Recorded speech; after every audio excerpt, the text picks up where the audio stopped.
Selamat datang di Praktikum Dasar Ilmu Tanah. Warahmatullahi wabarakatuh. Perkenalkan, saya Nurmalinda Siregar. Saya di sini sebagai dosen pemangku untuk mata kuliah Dasar Ilmu Tanah Program Studi Agroteknologi PSDK Gayung Luas. Di sini saya akan menyampaikan beberapa video tentang praktikum Dasar Ilmu Tanah. Silahkan disimak dengan baik. Terima kasih. Metode yang pertama, konsistensi basah.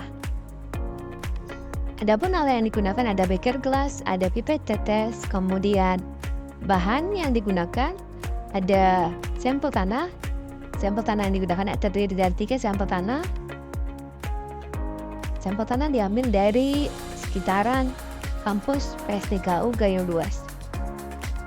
Selanjutnya itu, langkah yang pertama sebelum melakukan konsistensi yaitu tanah diletakkan di atas tangan, kemudian dilakukan pembasahan sampai kondisi tanah jenuh. Selanjutnya itu kita memijit tanah di antara ibu jari dan telunjuk. Tanah melekat pada kedua jari sewaktu tekanan, tetapi jari-jari agak bersih sewaktu dilepaskan, mengindikasikan bahwa tanah konsistensinya agak lekat. Langkah selanjutnya itu kita memirik tanah. Kemudian kita bentuk menjadi kawat.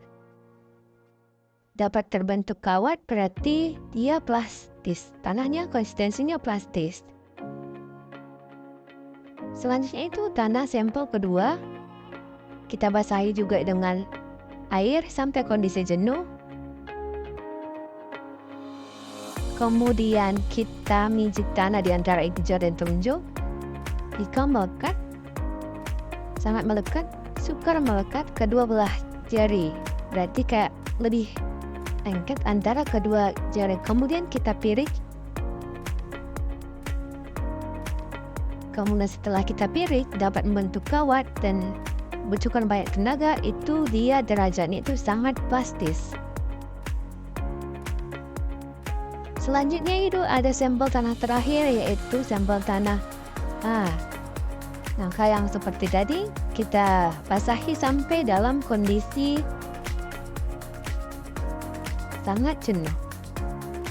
Kemudian kita memijit tanah di antara ibu jari. Jika dia tanah melekat antara keduanya, itu berarti dia konsistensinya agak lekat. Selanjutnya kita memiriknya. Nah, ini tidak dapat membentuk kawat. Konsistensi selanjutnya itu konsistensi dalam kondisi tanah lembab. Tanah yang dipakai yaitu tanah yang berasal dari lapangan yang berada antara titik layu permanen dan kapasitas lapang. Jadi, ketiga sampel ini nanti akan dilakukan uji konsistensi satu persatu. Jadi yang pertama itu, untuk sampel tanah yang pertama itu tanah diletakkan di atas tangan, kemudian diremas menggunakan ibu jari dan telunjuk. Jika tanahnya mudah pecah, berarti dia konsistensinya itu sangat gembur, hanya sedikit tekanan dia pecah. Jadi untuk sampel yang kedua itu, kita letakkan kembali ke atas tangan, kemudian kita tekan menggunakan ibu jari dan telunjuk. Jadi dia juga mudah pecah. Jadi itu juga masuk dengan sangat gembur. Nah, selanjutnya itu konsistensi tanah yang terakhir. Jadi itu juga kita tekan menggunakan tanah tanpa dilakukan upaya, itu mudah pecah. Jadi ketiga sampel tanah ini sangat gembur konsistensinya. Selanjutnya konsistensi dalam kondisi kering. Sampel tanah terlebih dahulu diopenkan selama 24 jam dalam suhu 105 derajat Celcius. Ketika sampel tanah dikeluarkan dari oven satu persatu, kemudian nanti sampel tanah ini akan dilakukan pengamatan konsistensi kering. Tiga sampel tanah ini diletakkan di atas kertas masing-masing. Kemudian nanti untuk langkah yang pertama yang dilakukan yaitu sampel tanah diletakkan di atas tangan.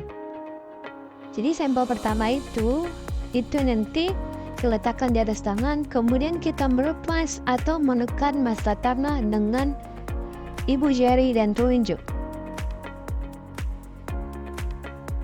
Jika konsistensinya itu dia agak keras, yaitu tanah itu rapuh.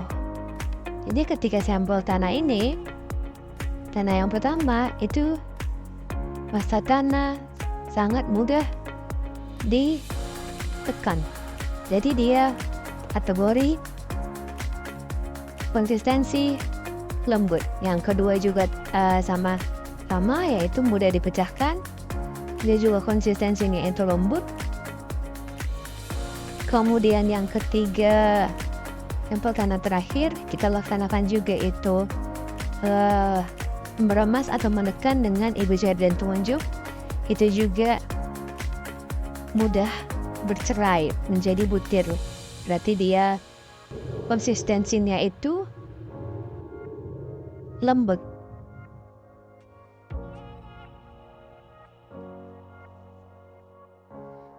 Praktikum konsistensi yang kita lakukan yaitu tujuannya untuk menentukan konsistensi suatu tanah. Jadi cukup sekian video praktikum kali ini.